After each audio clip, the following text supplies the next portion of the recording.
Guys, today what we're going to be talking to you about here is team calling, and it's something that Cal and I have definitely butt-headed.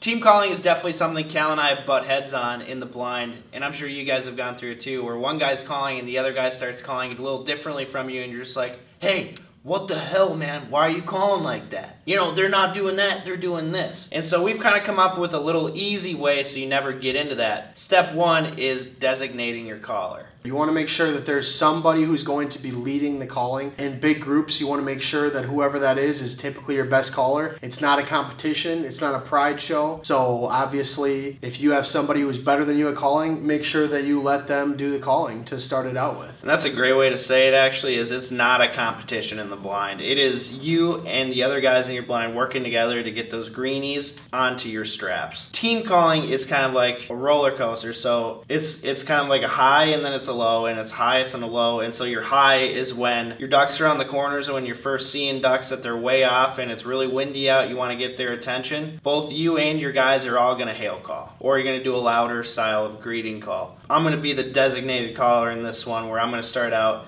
yelling at the ducks essentially.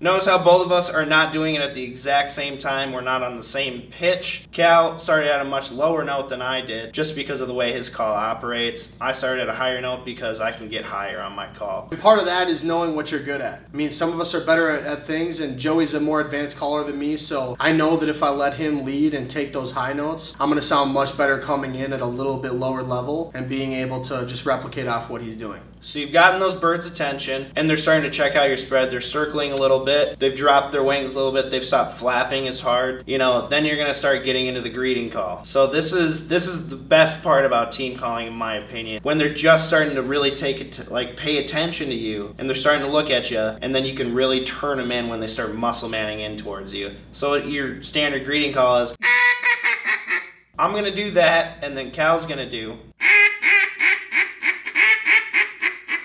And then we're both going to do.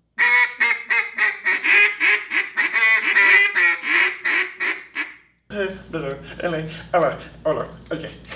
At that point, it's just a follow the leader game. So you want to let the leader tell you essentially where he wants you to be, and you just want to bring him on home. So like I said in the Cajun Squeal video, I don't like to do what other hunters do just because those mallards stay at about like 40-45 yard range where they look like they're coming into your decoys, and then everyone starts doing a feeding chuckle in the blind. This is the perfect time to separate it. Cal has a great feeding chuckle. He's going to do the feeding chuckle, and I'm going to be that noise breaking it up. The feeding chuckle, in my opinion, is one of the easier calls for a duck caller to do in the blind. So you're just doing the feeding chuckle. You got 2 or 3 people doing a feeding chuckle at different rhythms and at different paces, stuff like that. And then you have the leader of the group setting the tone with either a greeting call, Cajun squeal, or even just quacks.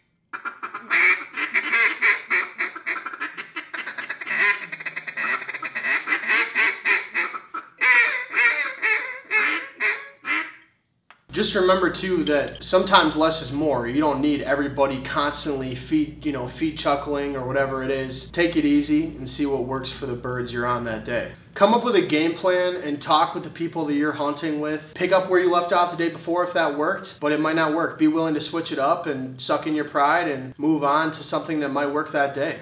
So I mean, we're probably going to get a lot of flack for this video just because everyone hunts differently, and especially if you're in Minnesota versus Wisconsin, if you're hunting a cornfield versus the timber. I mean, there's so many different ways to do this. There's so many different styles of calling that work. There's so many people don't even use calls and they still just demolish the birds. The number one thing with calling birds, especially as a team, is to watch how the birds react when you are calling at the birds. If you're just doing high ball after high ball, greeting call after greeting call, if you're just feed chuckling and they're not responding, you either need to stop, add more motion to your spread, or just shut up. Thanks for watching, guys. Make sure to like, comment, subscribe, Facebook, Instagram, and here on YouTube. Let us know what you want to learn more about, and we'll talk to you soon. Yeah, we'll talk to you soon.